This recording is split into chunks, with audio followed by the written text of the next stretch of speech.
joined today by Aaron Colleran, Managing Director of AIC Mines. Aaron, thanks for your time. Good morning, thanks. As the name suggests, a mining company, a copper miner near Cloncurry in Queensland. The Eloise project recently acquired. Why did you acquire that project and what does it allow you to do? Yeah, thanks, David. We acquired Eloise 18 months ago. We acquired it out of private hands, and that individual is now our major shareholder. At the time when we acquired Eloise, we said we could add value to that acquisition. We said we'd add value through resource growth, exploration success, operational reliability and regional consolidation. Now, as I'll discuss in the talk today at the RIU conference, we've delivered exploration success and resource growth in spades. We've increased the resource to almost 100% since we owned it in only 18 months. Operational reliability is underway. That requires capital spend, so we can't do that overnight. We're not doing that in a hurry, but that capital spend to deliver operational reliability is underway. And then the fourth point we pointed to was regional consolidation. That was the standout opportunity when we acquired Eloise. We acquired a processing plant, a mine in production, in a region where there was over 30 million tonnes worth of stranded copper deposits.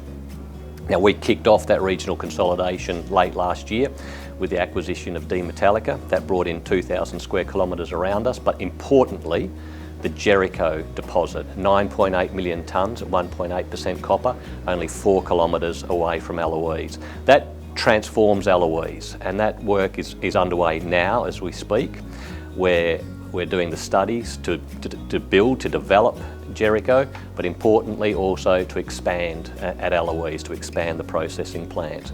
So our target there is to expand that plant, bring Jericho online over the next 18 to 24 months and push up our production to 20,000 tonnes of copper a year and 10,000 ounces of gold.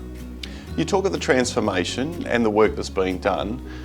What are the results you're expecting to yield from those studies and how important will it be to AIC moving forward?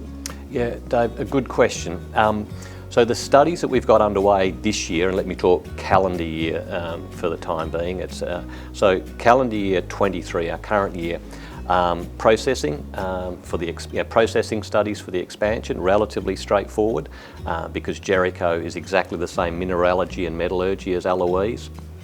And then the mining studies for Jericho. Again, very similar ore body. We'll mine it underground, long hole open stoping. But those studies that are underway this year, they're fully funded. We'll move those through to engineering design this year. So what's slightly different to what you would see in a company ordinarily bringing on a new project is a pre-feasibility study, a scoping study, a pre-feasibility study, a bankable feasibility study, and that process. Whereas this is not a new project. This is an expansion and a satellite project. So we won't go through that process. We don't need to go through that process. So we're more or less moving directly from pre-feas to engineering studies. That work's underway, such by the end of this year, we expect to have those engineering studies completed to know exactly where to put the box cut and decline, knowing what our early life of mine schedule at Jericho will be, and knowing how and in what process, and by that I mean what staged process, will expand the Eloise plant from the current 725,000 tonne per annum throughput up to at least 1 million tonnes, somewhere in the range of 1 million tonnes to 1.4 million tonnes per annum. So that work, the studies behind that work will be done this year, some early work starting this year, and then calendar year 24 we'll move into building that. A clear plan, well executed, a strong team, well funded, exciting times ahead for AIC and its shareholders. Aaron, thanks for your time. No worries, cheers.